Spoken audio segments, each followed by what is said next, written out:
Although everyone is not seated, you're quiet, so we can probably begin. The idea I have, at least, is that we will have time after the speakers for our distinguished audience to have more interaction.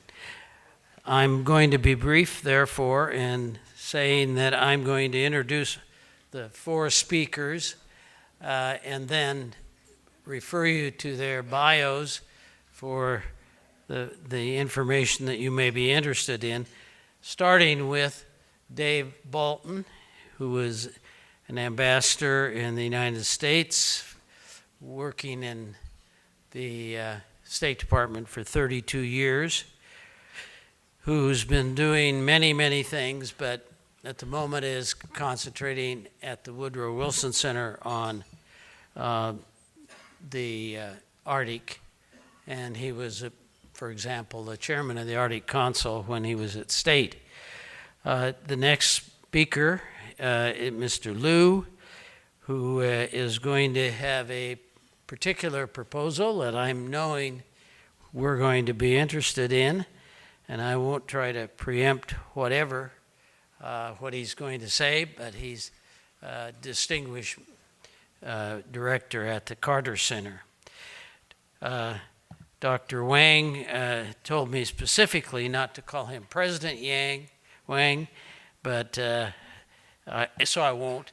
But in any event, he's at Beijing Normal University and has focused in on the NGO cooperation. And lastly, Mr. Gupta, who is a senior fellow at our hosts here, the Institute for China-American Studies, and has particular interests in technology cooperation. So with that, I will begin by asking my good friend and long colleague, Ambassador Bolton.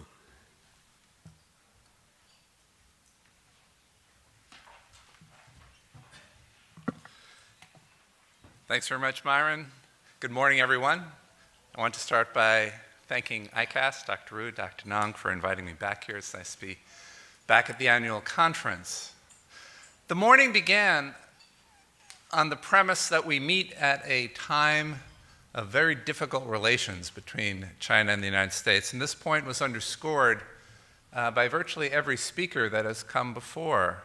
Dr. Wu referred to Trump administration policy statements that describe China as a revisionist power, a main strategic competitor, a threat to U.S. national security. He talked about how the U.S. is threatening to step on some red lines concerning Taiwan.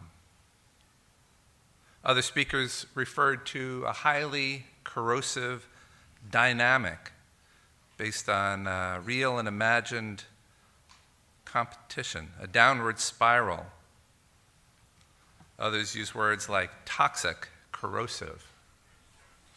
Well, I'm not here to say that that's wrong, but it is not the full story. Some of the speakers that came before were hoping for, looking for, urging us to find areas of cooperation between the United States and China, perhaps on which to build. And well, I have a few to offer up. During my time at the State Department, I was involved in matters related to oceans and fisheries.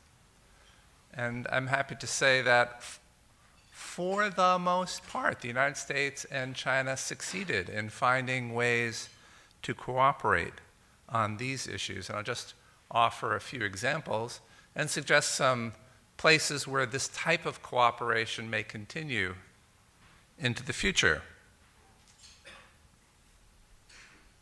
Back in the 1990s, there was a serious problem, a type of fishing gear that had become popular, particularly in the North Pacific, large-scale drift nets. And both countries, other countries in the region, in fact, the entire United Nations, decided these ought to be banned. But rogue vessels, particularly from China, continued to use large-scale drift nets in the North Pacific until the two countries started working collaboratively to end the practice. And one of the ways they did so was through a mechanism in which the U.S. Coast Guard and its Chinese counterparts entered into a ship rider agreement which allowed Chinese enforcement officials to ride aboard U.S. Coast Guard cutters and enforce Chinese law against Chinese vessels that were violating Chinese law. More recently, with respect to pollution in port areas, the two countries created sister city arrangements whereby comparable ports in China and the United States would share best practices, cooperate in how to reduce pollution in ports, particularly coming from ships visiting those ports. Perhaps of more note is in the multilateral front, where China and the US actually found themselves on the same side of a number of ocean-related issues. In the Obama administration, the United States began a series of large-scale ocean conferences, the Our Ocean Conference. China became an avid participant in these and made commitments and drove the policy process forward and continues to do so. These Our Ocean Conferences continue. The most recent one was in Bali. There's another one coming up in Norway. 2020, there will be one in Palau. And I fully expect China and the United States to continue to work together there.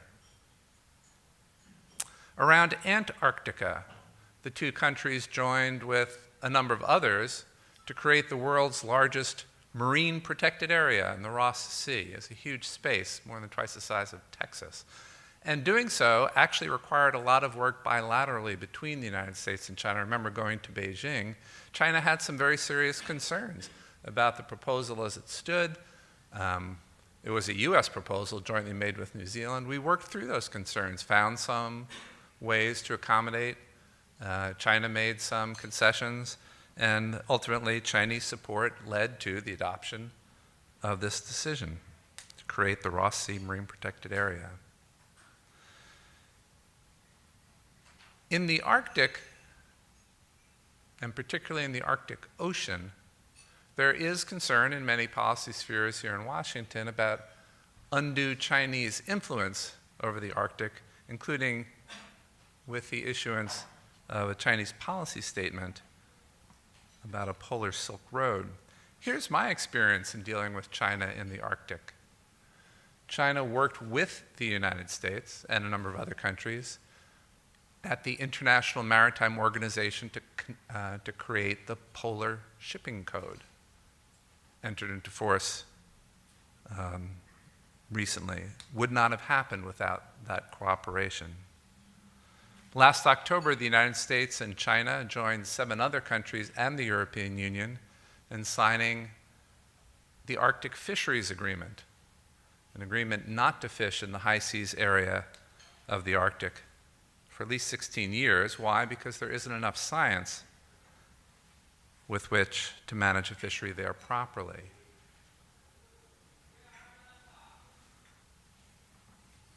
So here are just a few kernels of cooperation. I could list many more, but the point is that it has been possible for the two countries where there are mutual interests to find ways to cooperate, and the oceans is one such sphere.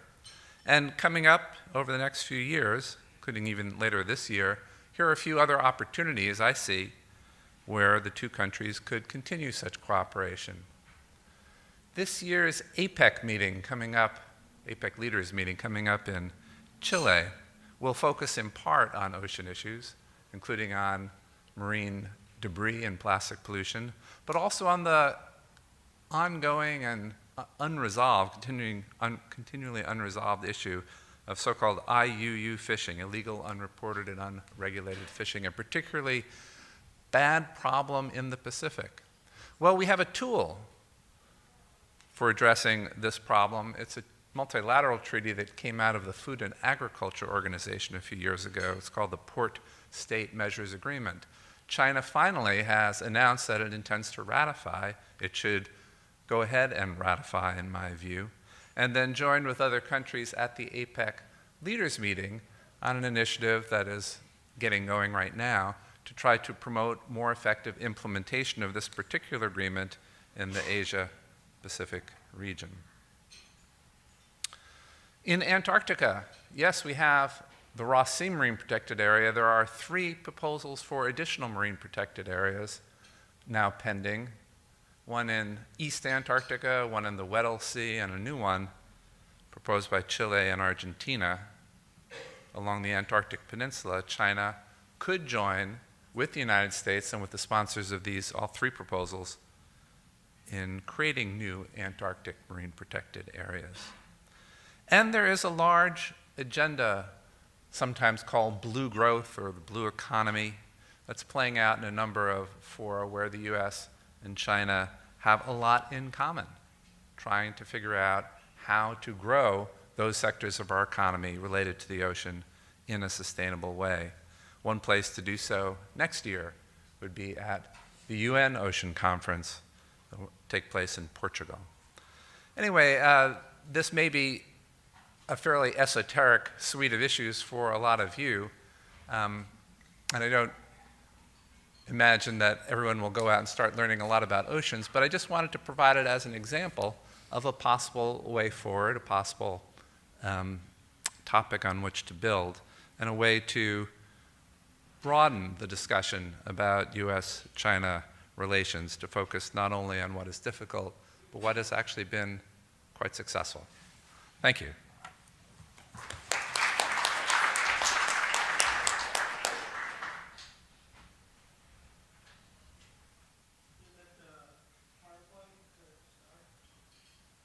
Thanks.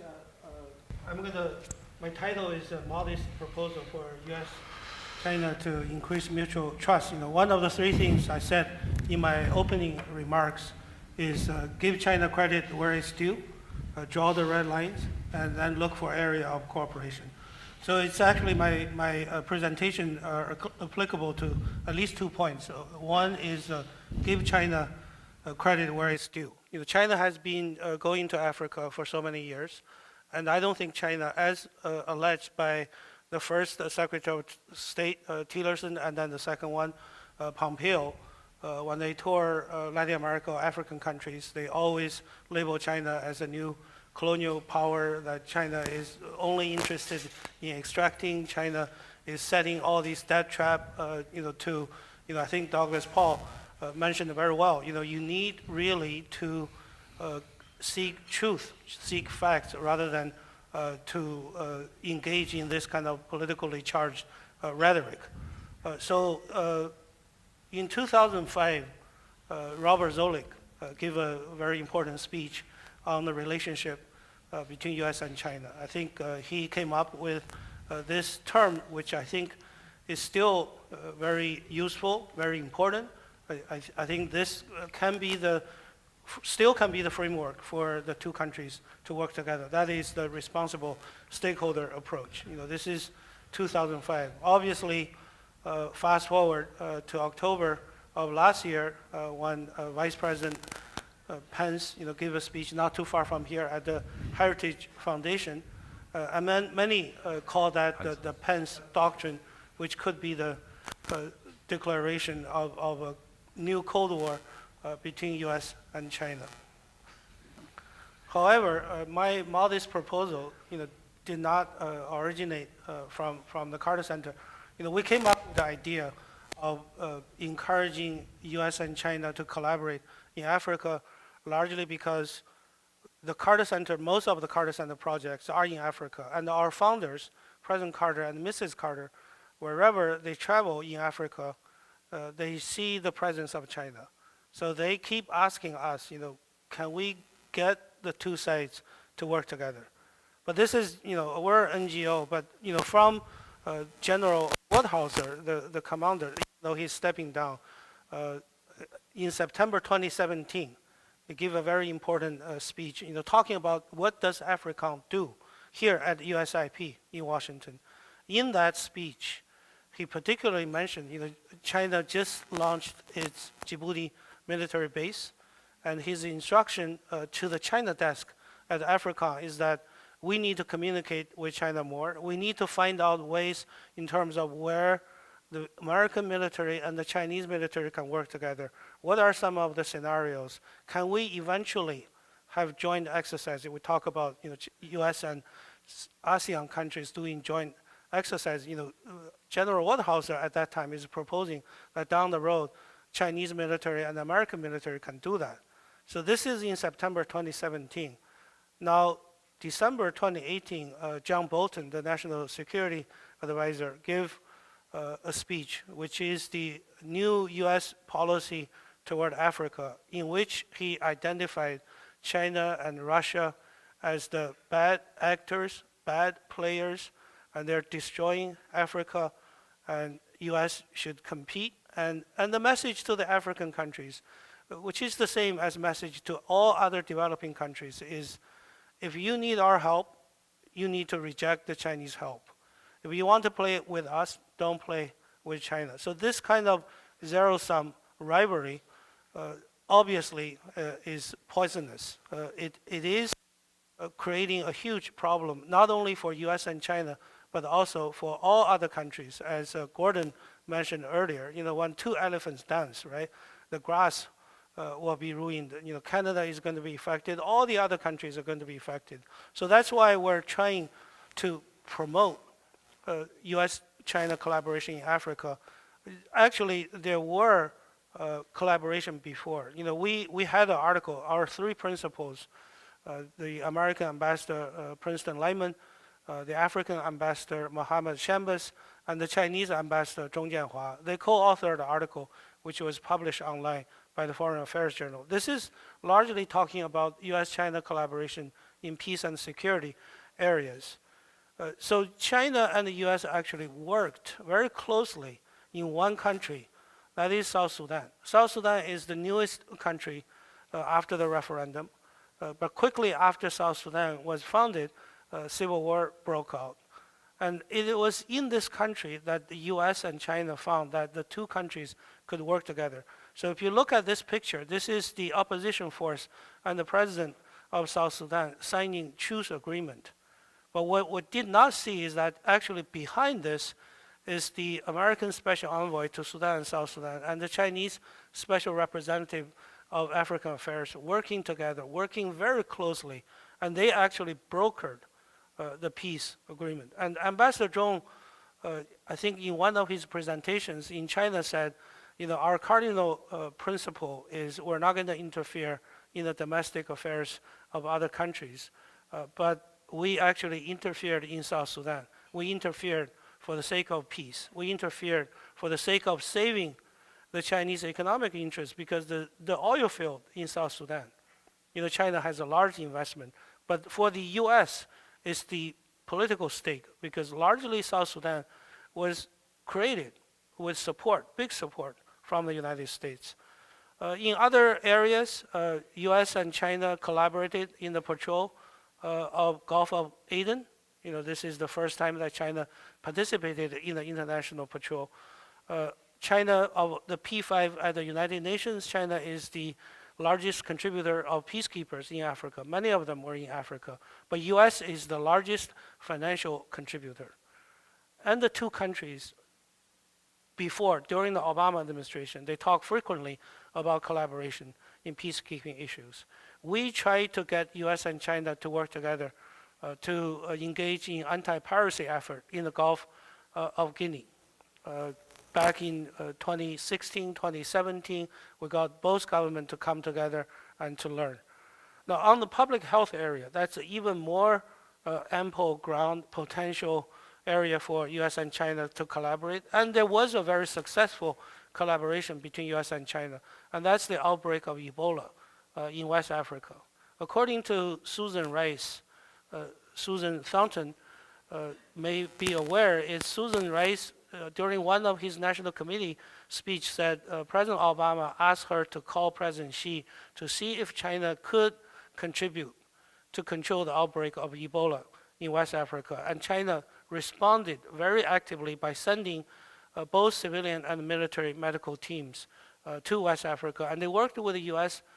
Very, very well. I run into the former Minister of Public Works in Liberia. He said to see American general and Chinese general working at the front line to try to control Ebola. That's a wonderful thing to see. And if you look at the Chinese public health engagement and American public health engagement in Africa, they're huge, they're massive. The problem is, with the exception of the Ebola collaboration, neither side is talking to the other side. Just for one example, malaria eradication effort. China established 35 malaria centers in Africa. China has been talking about their effort. Yeah, but U.S. has equally massive engagement in the area of malaria. They have totally different approaches. And they have different standards in what they're supposed to do. But neither side is talking to the other side. What are the best practices from both sides? Can things be learned from each other? Now, infrastructure, I think it was mentioned by earlier speakers about BRI. Here, instead of just saying the need, I just want to sort of offer two examples to see if the two sides do not collaborate, then it just means a massive waste of resources of the taxpayers from the U.S. and from China. I think China's earlier infrastructure engagement in Africa is the Tanzania-Zambia Railroad. I think when China built the railroad, U.S.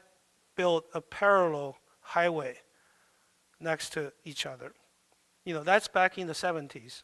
Although on the American side, they said actually we Americans built the highway first, China built the railroad second. It was late. Now recently, China built a railroad in Kenya, but the Kenyan government recently also put out a bid to build a parallel highway to the new railroad China built. And whether it's U.S., and when we talked to the Americans said, this is not our idea, it is the idea of the Kenyan government. A U.S. company simply won the bid. Again, you're repeating what happened, which I think is unfortunate and tragic in the 70s. But it is happening now in the 21st century. The Chinese new road is under capacity, and now you're going to build a new highway parallel to it. So the BRI, again, as Paul said earlier, the summit is going to be held in Beijing this week with a lot of fanfare, but Americans are not going to be there. Americans accuse China of lack of transparency. BRI has strategic and military purposes. But again, back to Africa, the need is so enormous, and even the two countries work together is not going to satisfy the need of African. So the two countries should work together. Another area where U.S. and China can work together is Lake Chad Basin. This is a big part of Africa where the economy has collapsed, where the young people had no jobs and they were recruited by the terrorist groups, where China has huge economic stake in Nigeria, where U.S. has engaged in massive disaster relief and other relief activities, where U.S. and China do not talk to each other. I think Africa, as the youngest, the most hopeful continent with the youngest population, it's not there. It takes the effort of the entire world, particularly from China and the U.S., to work with African countries so that it will become a continent of peace and prosperity. It's not there, but if U.S. and China engage in this kind of zero-sum rivalry in Africa, then not only U.S. and China are going to lose more trust in each other, you're also going actually to hurt the epic effort to make Africa peaceful and prosperous. So very quickly, what we have been doing in the past 3-4 years is to get Africans, Chinese, Americans together. So in this picture, you see Chinese Ambassador Zhong Jianhua. You see the Lake Chad Basin Commissioner. Because Chinese like to say, we like win-win cooperation. This is a win-win. But if you go to the foreign ministry, if you talk to the Chinese diplomat, can China and the U.S. work together? They will always say, We like to work together, but African countries have to go to our embassies. They have to make their requests specifically. So that's why we take Lake Chad Commissioner to China. We take ICC, which is running operations in the Gulf of Guinea, to China to ask them to make a request that they like U.S. and China to work together there. We also took African people for the first time to China. And the U.S. Defense Attaché Office was thrilled that African people were in China. They threw a party for us, for the Carter Center delegation, but they got the African attachés, Chinese officers, and American attachés. They were all in the Hilton. They were talking about, how necessary that two sides should work together. So to wrap this up, so we had a workshop in Johannesburg last year. So in this picture, you see Chinese Ambassador Zhong Jianhua. You see American Ambassador Booth, who was the special envoy to Sudan and South Sudan. We don't have the Chinese Ambassador Lin Songtian here in this picture, but Ambassador Booth, Ambassador Lin Songtian, they work together as ambassadors of two countries in Liberia, where U.S. and China cooperated to build the University of Liberia. So our goal of having the meeting is to get the ambassadors into one room, because it really takes countries' ambassadors to talk to each other, and they can make a lot of things happen. So that's the pictures of this. And so we're going to have our next workshop in Addis to talk about public health. So we think, regardless of the government positions at this point, which, if you look at China's newly created government agency, the Agency for International Cooperation and Development, it's really modeled after USAID. China is learning, and U.S. and China needs to work in Africa. If you cannot work in South China Sea, if you cannot work in countries like Burma, where strategic rivalry is palpable, at least you can work in this continent, where U.S. and China do not really have any strategic rivalry. The only benefit from collaboration in Africa is basically for the U.S. and China to build up trust, but also to hugely benefit the African countries. Thank you very much.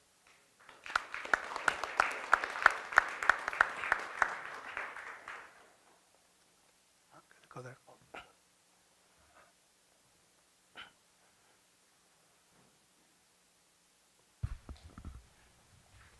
Thank you so much about the Mr. Wood's invitation. When we talk about the competition, cooperation, this is maybe the economic or other field. When I talk about philanthropy, NGO field, I would like use study, learn from relationship between U.S.-China relationship. Why? Yesterday, I visited, I led my students learn from the Harvard University and the Rockefeller Family in New York and other foundation, Ford Foundation. Yesterday morning, we talked with the Ford Foundation about how to establish the training program. Why? Because the Chinese NGO want to go to abroad, or go abroad maybe to Africa, to others. They didn't know how to do program. We need to get training. Who training the program better? We talked with the Ford Foundation. Yesterday afternoon, we talked with Susan Rockefeller about cooperation, also about sea. We find in United States, 3 words describe sea: sea, ocean, marine. China, just 1 word: 海, no others. one word. This is knowledge. Knowledge is, for Chinese side, we want to do conservation about sea. Actually, we are short of knowledge. NGO or philanthropy field, we find that we need learn from American. Actually, this is a picture. I actually, in this field, I in charge of 10 years ago, I in charge of national policy about philanthropy, about disaster relief. After that, I resigned my position into the university. The training the philanthropy or NGOs leaders. We find China into the new stage. Of course, economic much better, middle class more rich, but they need more, not only just the food. They need children, how to care their old people. Now it's a big challenge. Then our foundation named the Lao Niu Foundation, they visited the United States, they found a children museum. In China, actually, before 5 years ago, no one children museum. Then Mr. Niu want to invite the American museum into China. He found very difficult. He donated to in Beijing. He found he said this is philanthropy money. He found master very good, the best design. But in China, no design company. We must invite American company to China, design the children museum. After that, the equipment, even children equipment, even no pollution. Then we find must export from United States. Then how to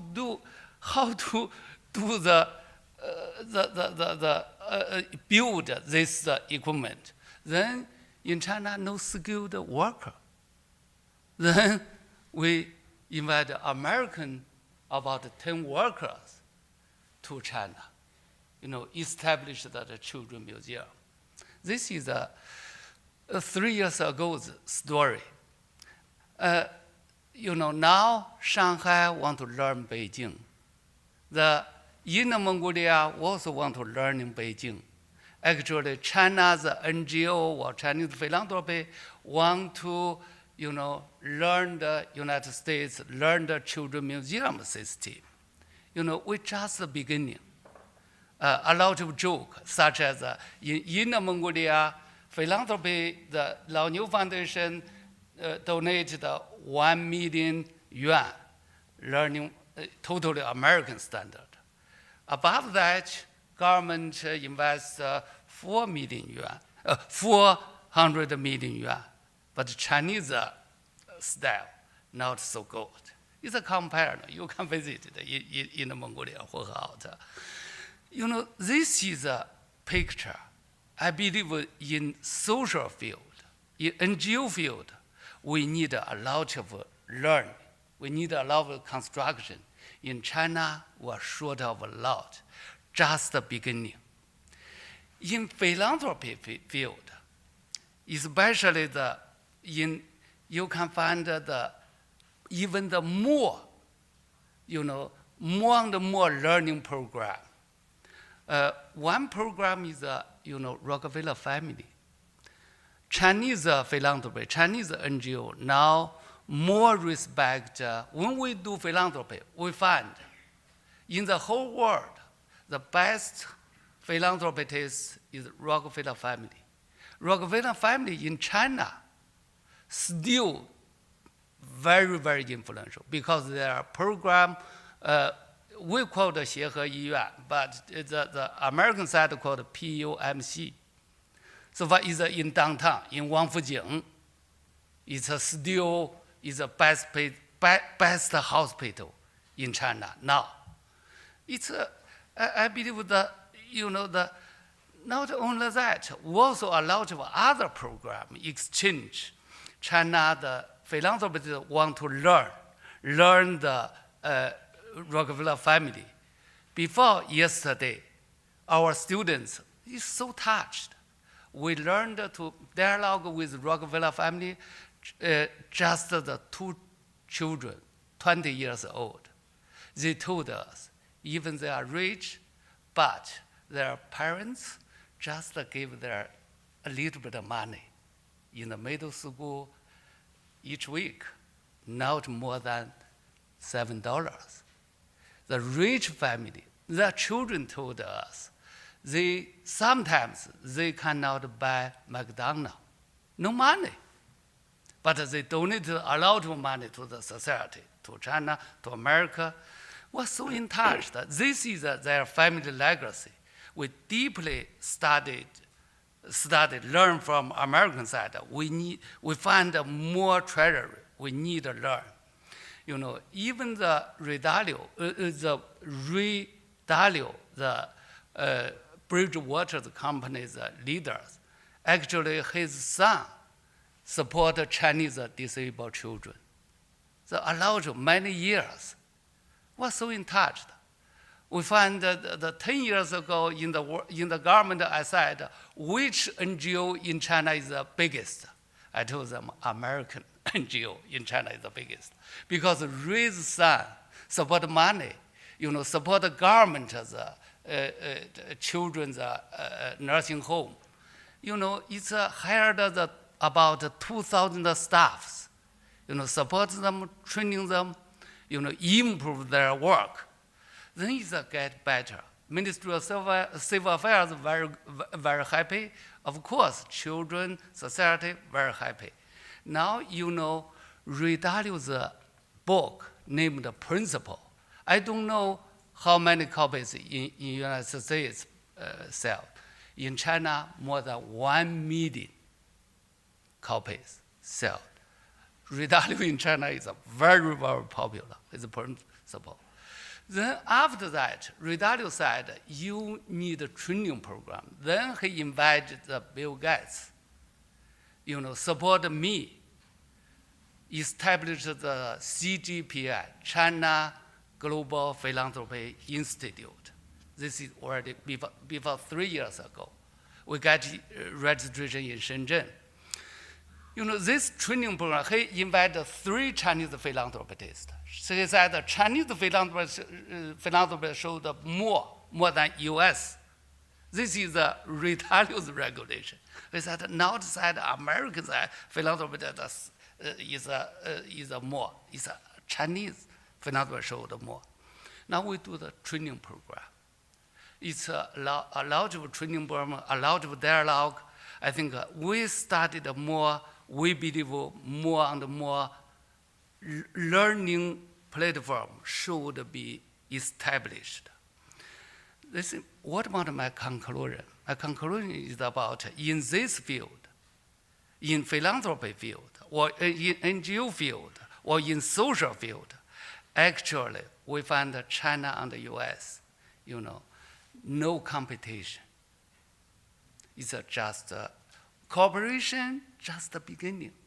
Now we should use the words learning or studying learning from United States. We find that China and the US a lot of common the culture, maybe family legacy, we respect, we want to learn. The American philosophy, we call the pragmatism. You know, we think China is, as actually Chinese people like this philosophy. Actually, in this field, Chinese people more, how to say, we use 感恩 the words.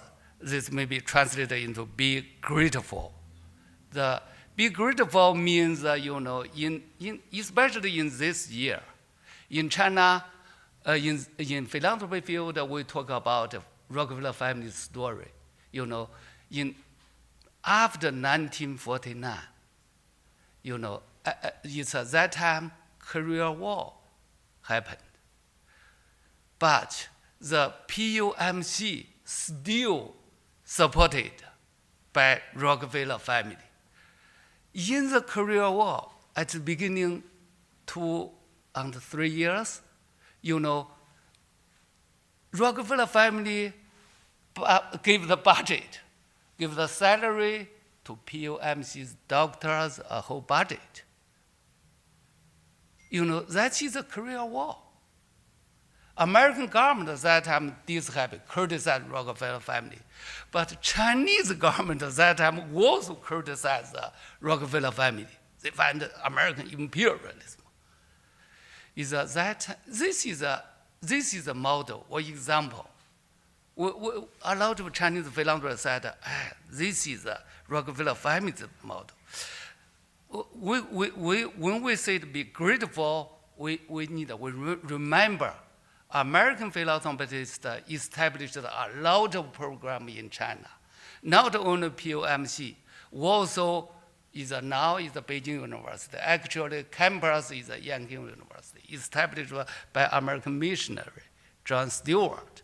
Not only that, a lot of this is a very strong linkage. In other words, in this field, we call the U.S. China, maybe like the relationship like between teachers and the students. Teachers and the students in American culture maybe is equal. In Chinese culture, not equal. Students should respect the teacher. This is true, different culture. That's why I believe when we talk about U.S.-China relationship, we should remember in this field, Chinese philanthropists want to learning or studying more from American side. We respect that we're just the beginning. We need a long-term learning process. Thank you so much.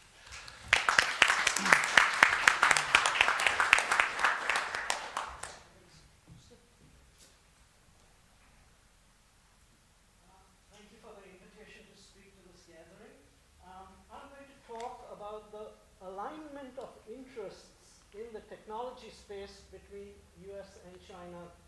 And I'm very deliberately saying it, alignment of interests, not the clash of interest.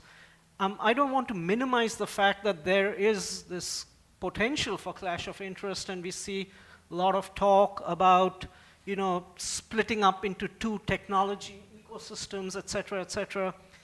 We have Secretary Pompeo going to many countries around the world and saying, don't touch Chinese 5G technology, and that it comes bundled with a bunch of other stuff which you will not be typically very happy about. We also have the situation, I'm just trying to lay out the picture that we need to be real out here. For example, the Department of Justice has recently brought a series of indictments against Chinese entities with regard to commercial espionage. I mean, they're high-profile cases, and obviously the Canadians know quite a lot about this because they've gotten caught up out here. And I don't want to give any guarantees that interest in alignment will work out for the better necessarily, because consider that, yes, if that interest is pursued and it does work out to some extent, and there is technology cooperation, unimpeded technology flows between US and China, yet you have perhaps the Justice Department stepping in with indictments, and thereafter US government agencies embargoing technology cooperation with certain Chinese companies and certain Chinese entities, and the grounds on which they do that might not be as firm or durable, but that can collapse the whole process of whatever cooperative technology flows that you do have, because, again, thinking back here, the US and China are in this, what is called a trade negotiation, but it is essentially about trade investment and technology and IPR cooperation agreement between the two countries.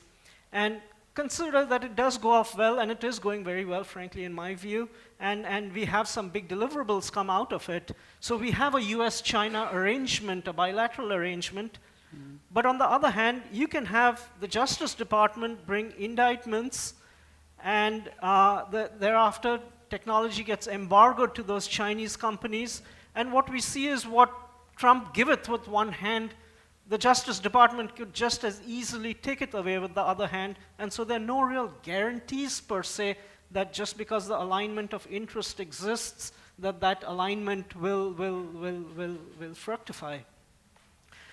My basic point, my basic argument why there is this alignment of interest is fundamentally because at the Chinese end, China is making an important transition, an important transformation from being a being an investment from its investment-led growth model to one which is much more services, consumption-oriented, and more productivity-driven growth model.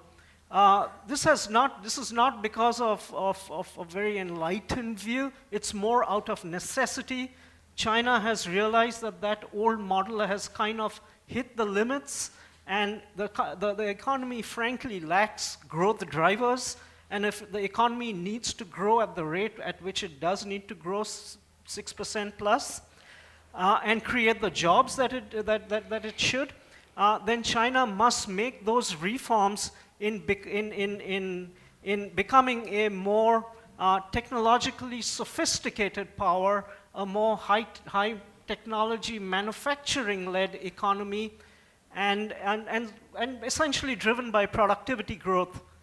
That process will not and cannot happen till there is, in my view, and I would feel in the Chinese view too, that there is significantly unimpeded technology cooperation and technology flows between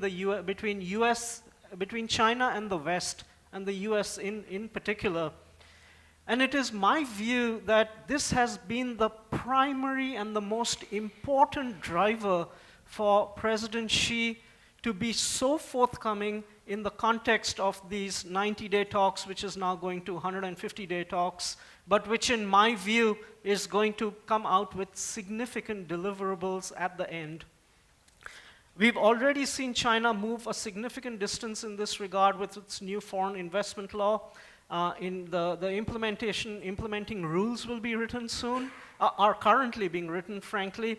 And I believe this is really what we are witnessing is an early stage of the return of reform and opening up on the 40th anniversary of the initial reform and opening up by Deng Xiaoping.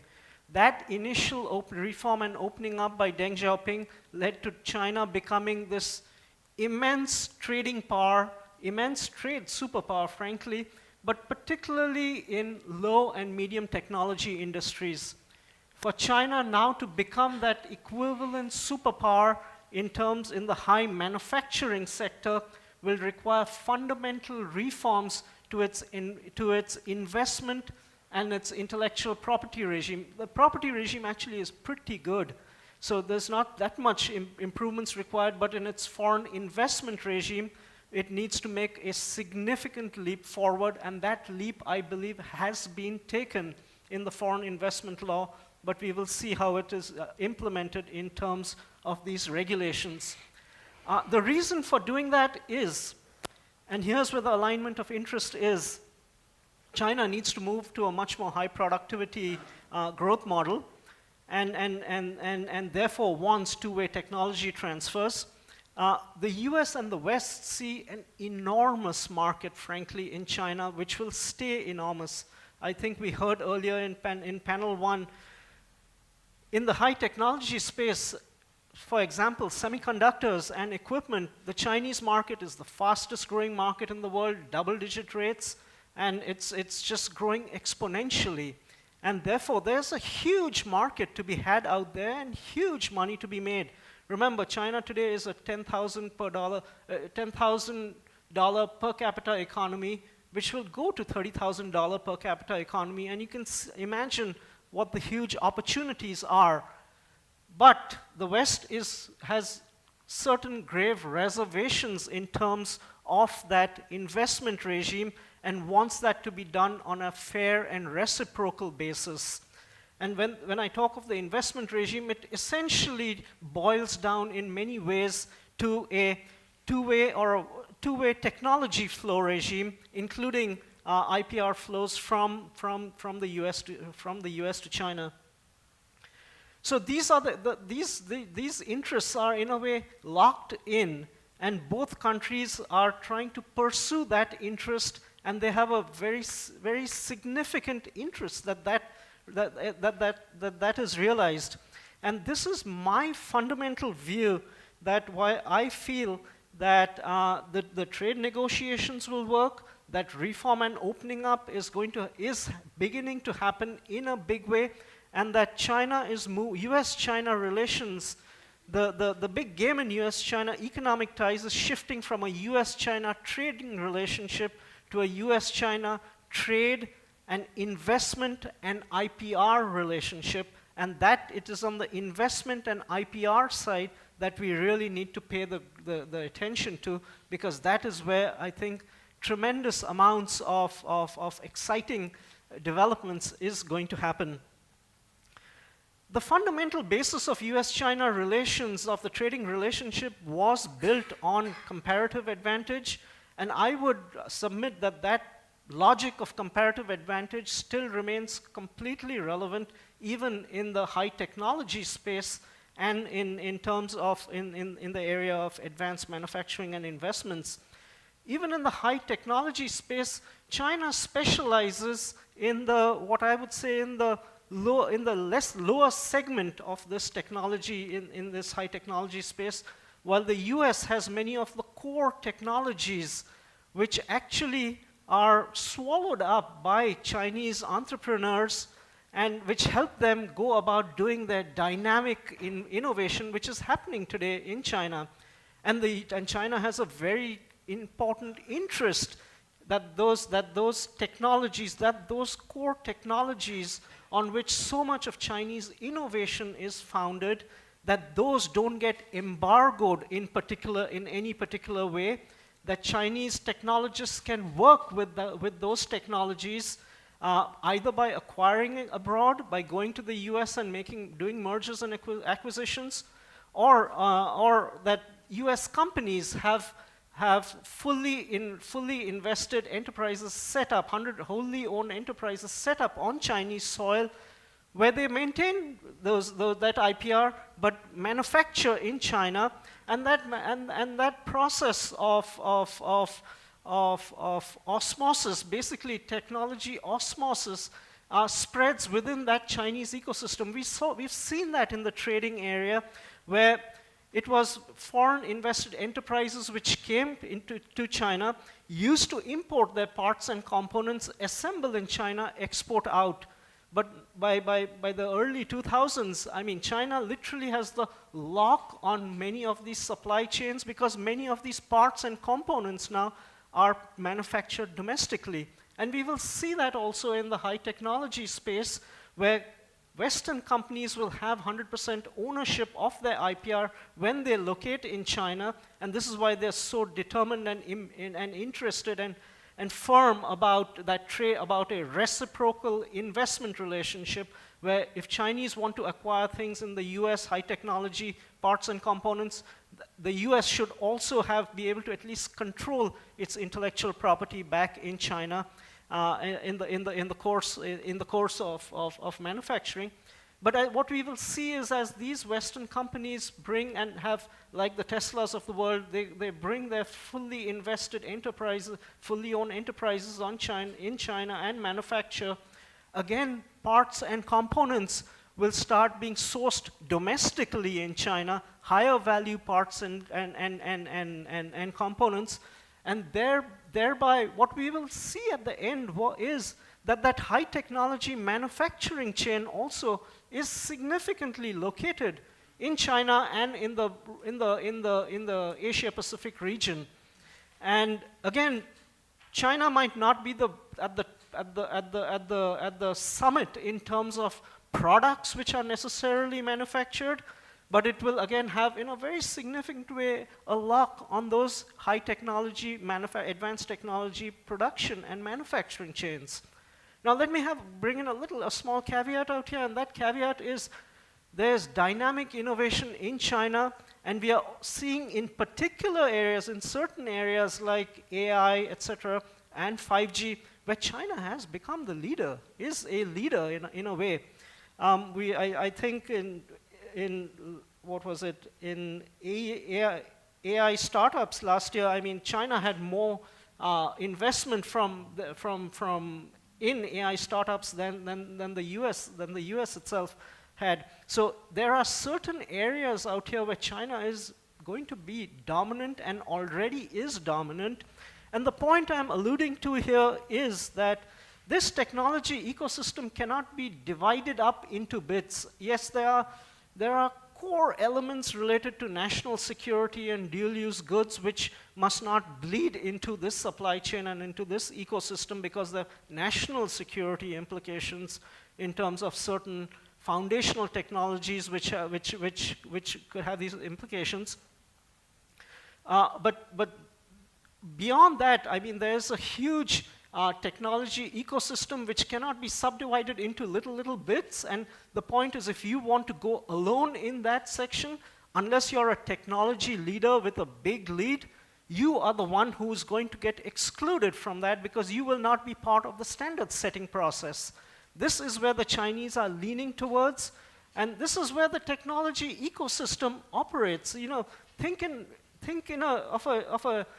of an American-produced core foundational technology like, you know, the NVIDIA chips. These are high-value artificial intelligence chips which go into many of these facial recognition technologies in China, produced by a young man who was born in Taiwan, raised in Oregon, whose supply chain primarily runs through Taiwan, and his final production is done in China, and a lot of the applications are used in Chinese technology. So you're going to have, I mean, Korean and American chips embedded in Chinese hardware with AI researchers from around the world participating in this process. And where do you draw those dividing lines? There are no dividing lines to draw, and that's why I sense that this interest that the countries have is greater than the divisions and this breakup of the ecosystem that we have alluded to. One final point which I'd like to talk about is that, you know, we have talked a lot there was discussion in this panel and in the previous panels of perhaps decoupling, or at least people hoping for a decoupling, however impractical that might be. But I think even the hawks in Washington understand that that is impractical unless you belong to the committee for the whatever, that new committee which is against China, which just wants to decouple U.S.-China relations. But they want to lessen the coupling of U.S.-China relations. But I will submit, if China can pursue reform and opening up doggedly the way I think it is, in the direction at which it is moving, it's more talk rather than walk, but I'm beginning to see some walk happening in this regard. If China can do reform and opening up with zeal and dedication and fairness and reciprocity, we might be again on the cusp of a great recoupling of China and US and China and the West relations. And knowing what a stable ballast that has been for the past 40 years, I will submit that for the next 30 years, there might be military and maritime competition in a very entrenched way, but that ballast will hold US-China relations good. And this is fundamentally to do with the alignment of interests in the technology space. Thank you.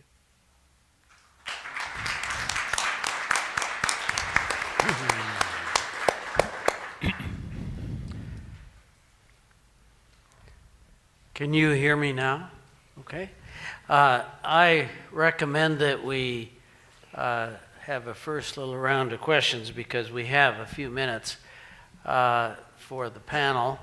And then if there is an objection, if someone in the audience had questions they wanted to give to the first panel, maybe they could even be brought in. But in the first instance, let's see if we have any questions for this panel. And, sir. Yes, Bill Jones from Executive Intelligence Review.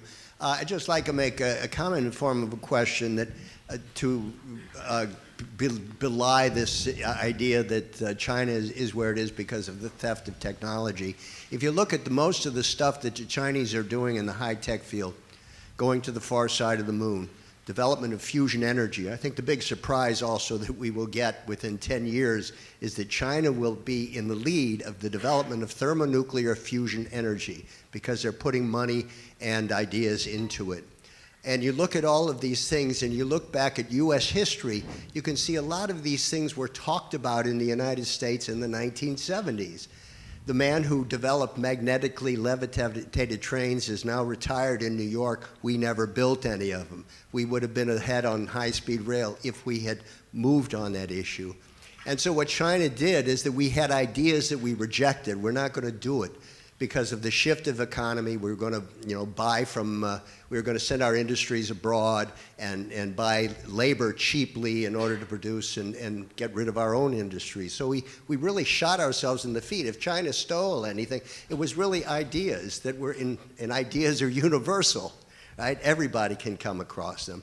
But we shot ourselves in the foot because we had lost what we had before in terms of the commitment to progress, the commitment to scientific development. And I think now what has to be done is the United States has got to begin to get back to that idea, to investing in science and technology, that the government, both state and local and private industries have got to think of the research and development in order to rebuild U.S. industry. And I think if we can do that, we will also regain our confidence in our own ability to produce things. And if we come over that gap, instead of committing a trade war or trade dispute with China, trying to penalize them for doing what any reasonable power should do, developing the ideas that lead to progress for their nation, I think we can get to the point where we can actually work together with China on these ideas and contribute to their growth and take their growth and their ideas and their development, contribute to the development of the United States.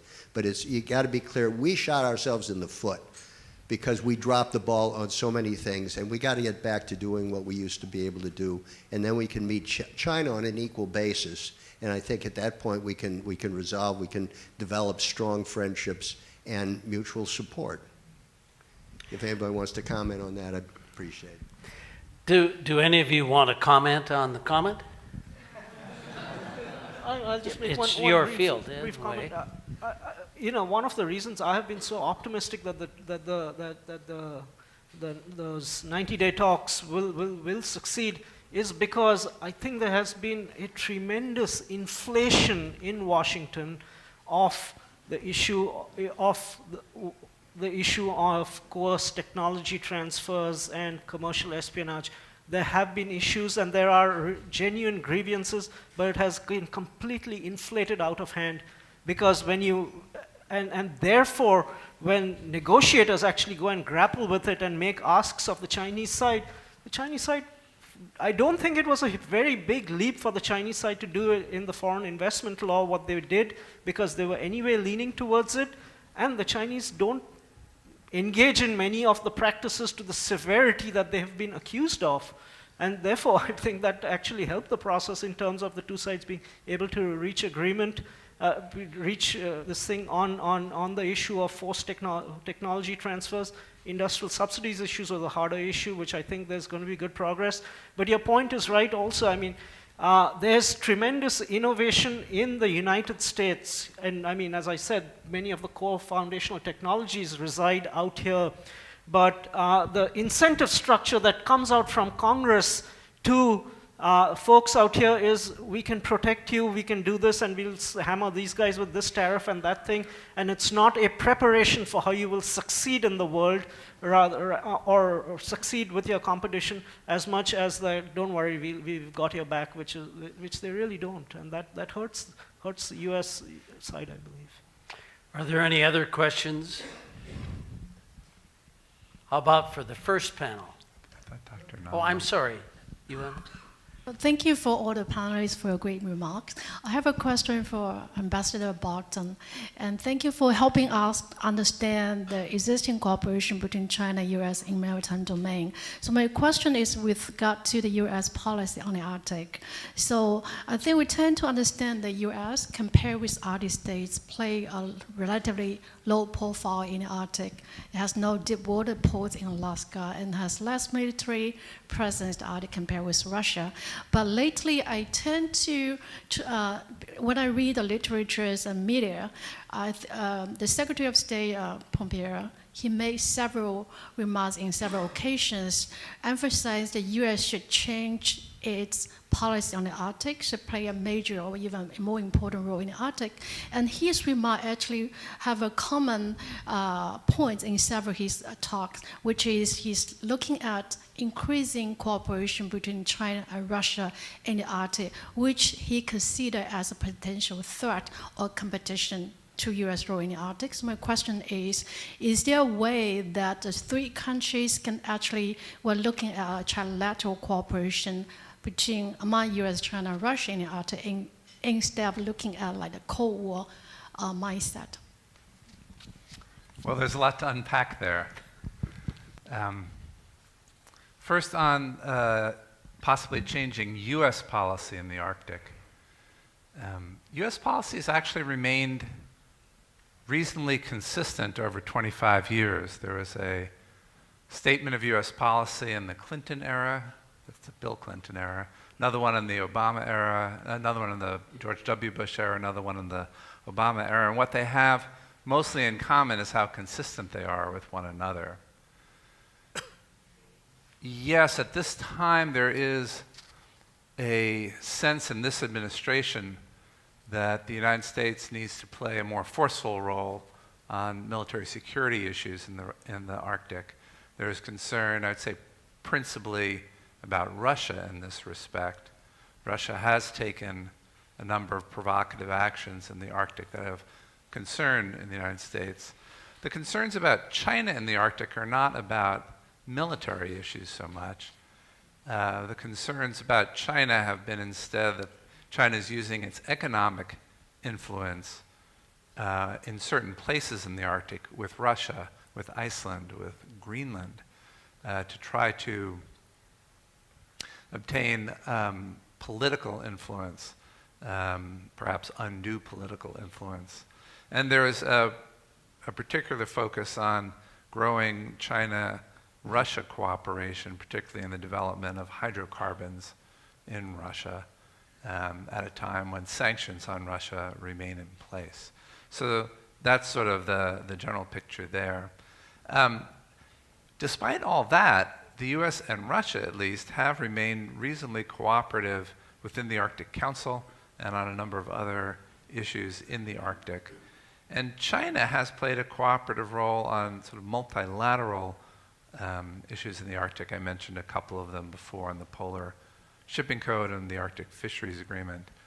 It's hard, though, for me to see how those three countries, and just by themselves, would have a particular partnership in the Arctic that excluded the other Arctic states.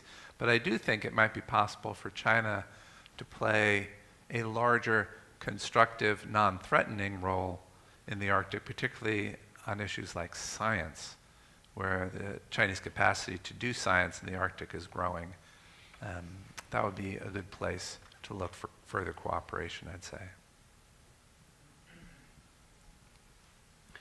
Always good to remember that about 70% of the Arctic belongs to Russia. Sir, please. Hi, Stan Weeks, SAIC.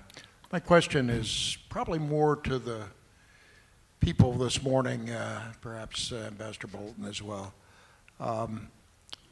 one of the things that is, I find very concerning in terms of we're here talking today, but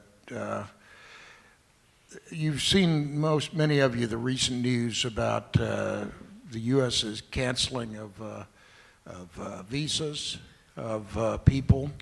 And certainly there are some, I can understand you don't want to have people studying from North Korea or Iran studying nuclear physics, but we're talking about largely people who are coming from China who are senior think tank, political science, international relations specialist. And in a bad imitation, we see if the report on Michael Pillsbury's visa slow roll is to be believed, we see the Chinese beginning to play the same game. And I think it's a very dangerous game that needs to be getting more attention so that we avoid spiraling into a type of really lack of communication.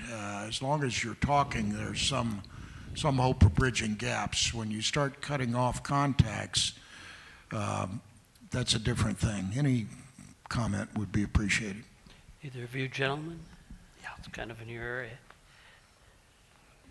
So on the issue of visa canceling, I think it's interesting to note that on the China side, China used to refuse entry visas for those who are critical of China. And then last week when we were having this discussion of the China's sharp power, one of the things many of the participants said, we're not going to learn from China in order to deal with China. On the visa issue, it's apparent that U.S. has also weaponized the visa. But the interesting difference here is U.S. is canceling visa of China scholars, to my knowledge, that are very pro-U.S. Why do you bother? I remember General Zhu Chenghu. We invited him to come to a meeting, and he was concerned that if U.S. was going to issue a visa, because he's considered a hawk, and he had engaged in that debate that in the nuclear shootout, China is willing to sacrifice all the cities east of Xi'an. And he was issued a 5-year visa. And then he told me in person, he said, I'm so moved that next time I go to the U.S., I'm not going to criticize U.S. anymore because they're just so open-minded. So right now, I think you see the situation with Zhu Feng. Zhu Feng in China is called by many as an American collaborator. And now his visa is denied. And of course, there are people say, oh, we don't know his connection with the Chinese military or with the Chinese intelligence. So I think on this is really counterproductive. And what this is calling, this is the time when both sides should engage more, and we should have more meetings like this. But on the China side, most of the people, we had our meeting in January, and 2 scholars had their visas revoked at the airport when they were departing the country, is that they're not going to come over here. And so when the time that we really need to understand better each other, and the U.S. is doing things and that is hurting this, and that's really a grave concern, I think, to all of us here. And I hope, I'm glad the New York Times has reported this. And with the New York Times reporting and the Chinese media sort of has this, they all started reporting whose visa are being canceled. I think the number New York Times reported is 40, but Global Times has a number 280.